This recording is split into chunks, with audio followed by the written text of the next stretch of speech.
Now behind me here is a Volkswagen T-Roc R. Think of it as a Golf R on stilts. Now I've just bought the cheapest one in the country. I don't care what year it is, I've bought the cheapest one. This one is only a year old with only 5,000 miles on the clock. It's unrecorded, but I think I've finally been scammed.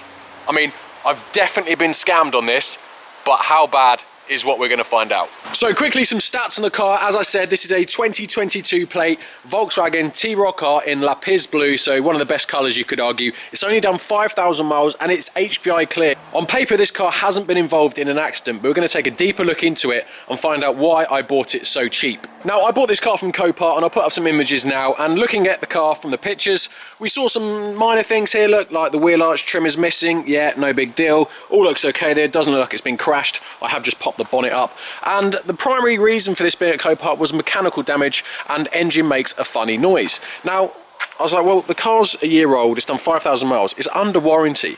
I had a check with my friends at Volkswagen. The car's never been in for warranty work, so it's not had a chance for the warranty to reject any potential repair. So I was thinking, well, if there's any problem with the engine, it can be fixed under warranty. So I'm happy to take the risk. Now, I paid for this car. Right, to give you an idea, this car trade value at the time I checked, I'm going to put it up on the screen now, was £30,000 trade. Now I actually only paid, guess in the comments now, and I'll tell you in a minute.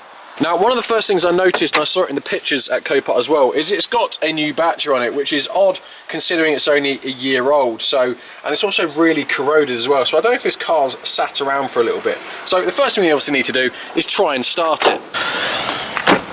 Now I believe it does run, because it got driven onto the trailer, but it's all looking pretty flat to me, I'm not going to lie. In fact, yeah, absolutely nothing at all. So I think the first thing we need to do is get rid of that battery and fit a proper one. And we notice there the crack on the windscreen. It's a genuine screen, but if we follow it down here, look, there's a bit of damage and also a bit of trim's broken. And I think that is going to be the start of our problem. And just to confirm that, first Tesla, battery, that's 0.6 of a volt. So that's, yeah, absolutely dead. So let's just get rid of that battery and put a proper new one on. Now, whilst my body double goes off and gets the correct battery for this car, I just want to give a special thanks to Adrian Flux, who have kindly partnered with me with this T-Roc series, and they've kindly sponsored today's video. Adrian Flux are an insurance company with over 50 years of experience, and they have a big team of experts, and those experts like to give you their best quote over the phone. So if your insurance is due soon or you're interested in a quote, click the link in my description, guys, go over to their website and arrange a callback. Now, I want to give a massive thanks to Adrian Flux for partnering with me and sponsoring today's video.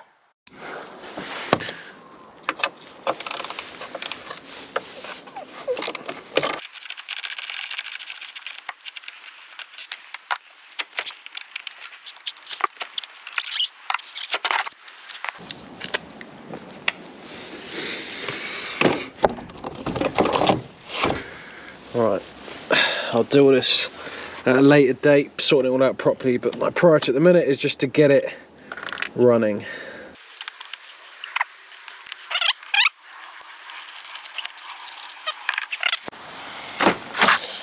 Right, we have lights, there we go, right. So, does it start?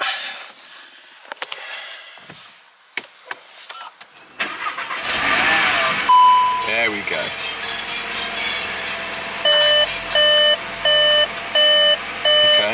Sounds good. Now, weirdly, one of the problems on the listing was that engine makes a weird noise. Mechanical problem. But, to me, that sounds absolutely fine. Can't hear any issues with that at all.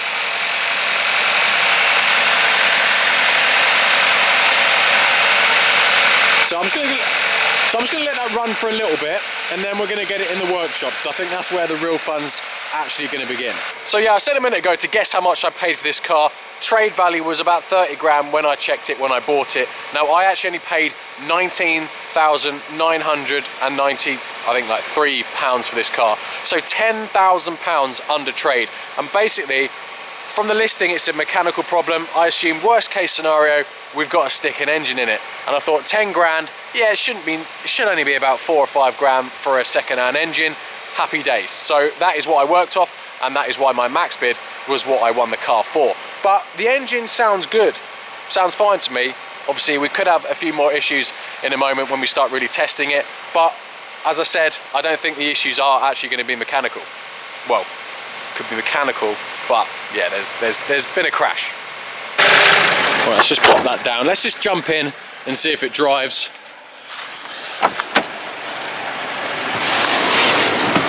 Because we've got a lot of warning lights on the dash. Let's just turn that down. Right. Does it drive fine? Yep. Does it drive straight? Drives. It's in second.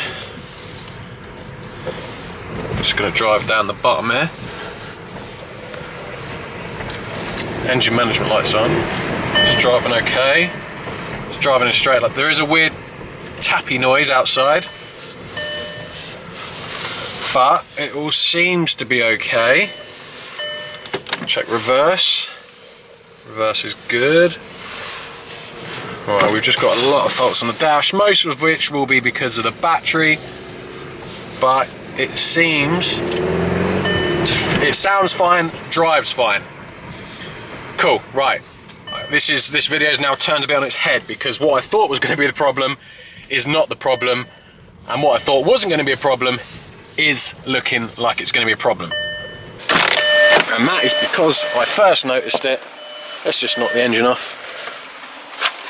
I first noticed it looking, weirdly, one of the hardest things to spot, I spotted first, and that's when I started doing a bit more in depth. Yeah, we've obviously got a wheel arch liner broken there, but it's the runs in the paint. This car's been painted by Stevie Wonder by the looks of it, but can you see the runs on the wing there, look? It's really, there you go, you can see the runs, look. And that made me think, right, the wing's been painted. You can see more runs there. It's quite hard to see on camera, but they're a lot more evident in real life. And also, then I noticed that the bonnet has been painted poorly too. You can see the corner here, look, really poor paint. It doesn't look on camera, which is frustrating, but it is really poor. Then I noticed, obviously I did see the cable tie, but behind it we've got broken trims. And then I went around this side. That might be a better one. You see that more there, look how bad the paint is. And then I went around this side. The whole thing's been painted, this whole bonnet. We got damage here. So we got damage to the wing, damage to the bonnet.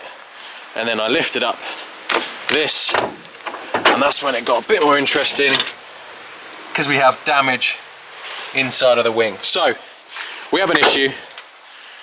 It's definitely had a crash on the offside front. So let's get in the workshop, start stripping parts off, and see how far back this damage goes.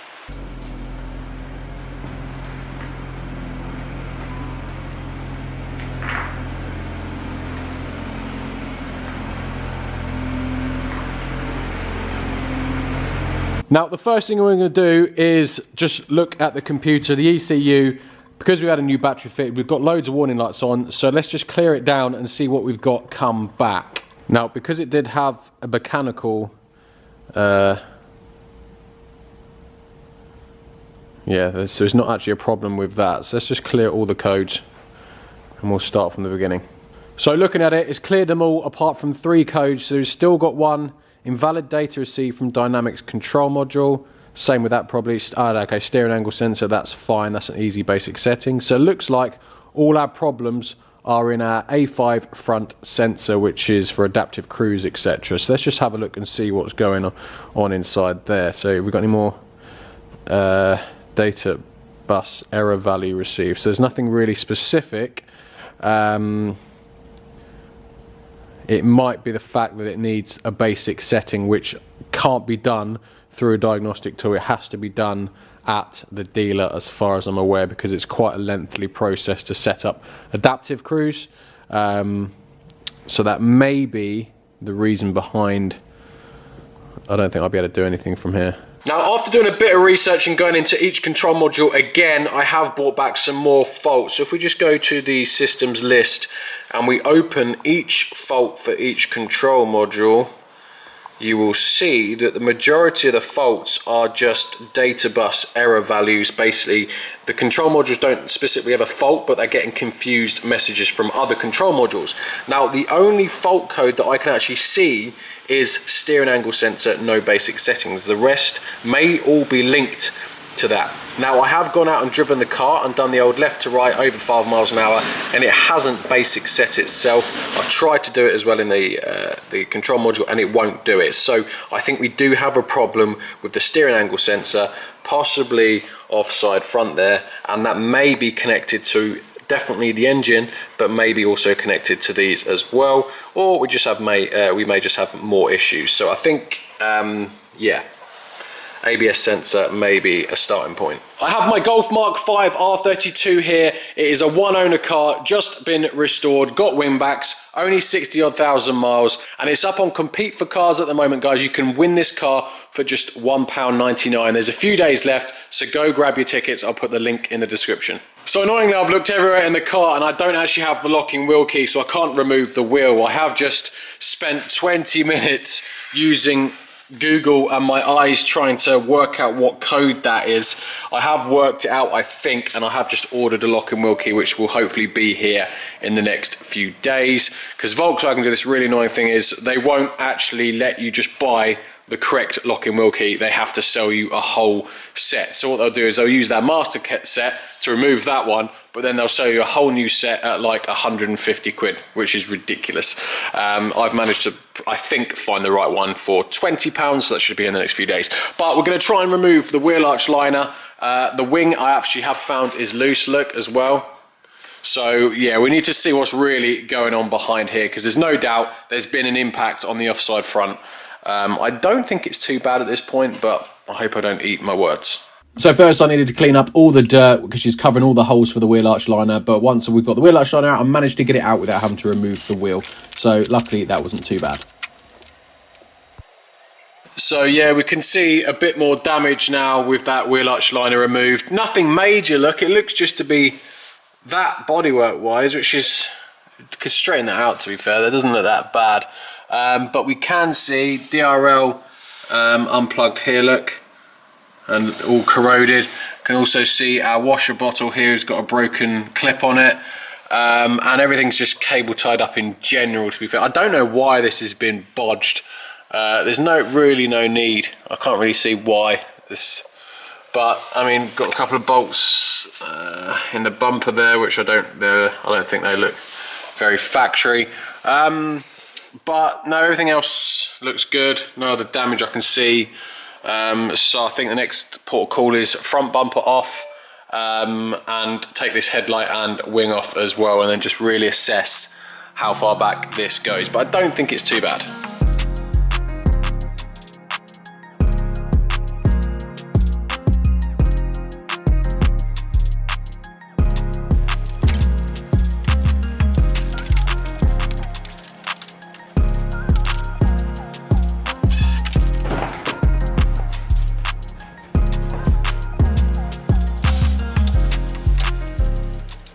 Now I've uncovered a load more things, but I'm just checking the DRLs at the minute, because we've got them in the headlights, but we also have them in the bumper here as well, look, and neither of them were plugged in. So I've just plugged in the near side one, which obviously the impact wasn't on this side, and that's working fine.